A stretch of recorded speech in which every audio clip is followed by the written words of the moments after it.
I was 18 years old and had recently attended a new college.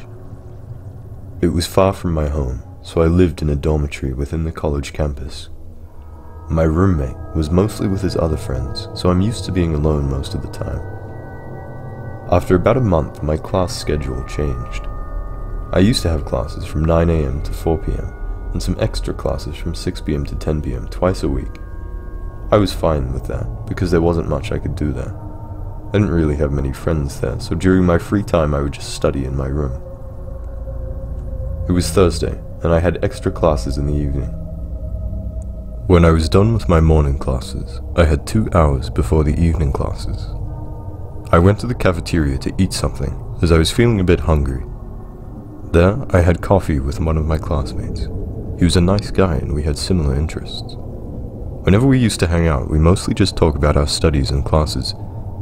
We lost track of time and it was 5:50 PM. We had to go to our classroom before 6 PM, so we rushed there. It turned out that the teacher wasn't there, so no extra classes today. Who doesn't like that? The teacher had gone home for some reason. My friend decided to go to his dorm to finish his assignment. I was already done with all of my assignments, so I didn't have anything to do. So, I decided that I would just roam around. I used the elevator to go to each floor of the building, one by one. I still hadn't seen the whole building, as I was new there, and it only had been a month or two.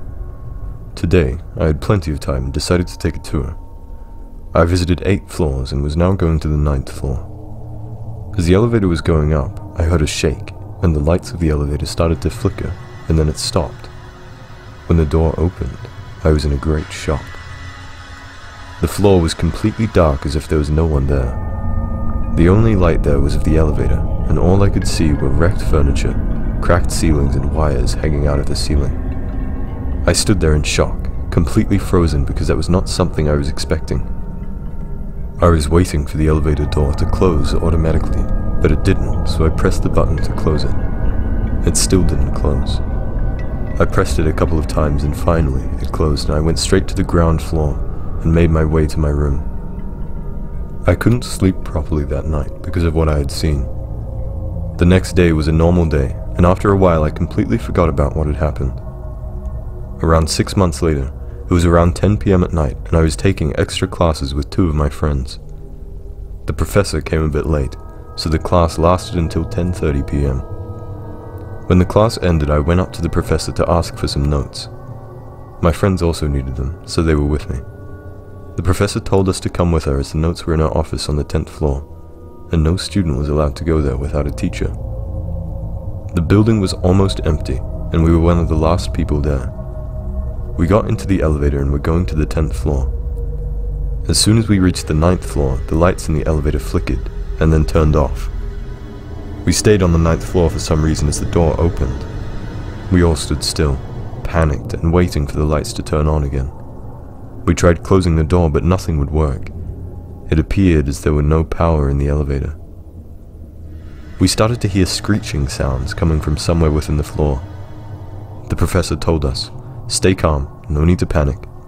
We were already panicking. All of a sudden, we started to hear furniture move here and there.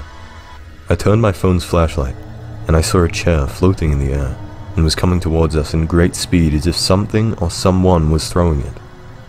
We were all screaming, and as soon as it approached us, the elevator's door closed and the lights were on again. We went down to the lobby and back to our rooms. The next day, the teacher told us, on that floor a mystery incident happened with a professor and a student, but no one knows the exact details. Since then, we know to avoid that floor. Students are told it's strictly prohibited. One day our curiosity will take us there again and I'll let you know how that goes. But until then, that night will always be unforgettable and still haunts me till this day.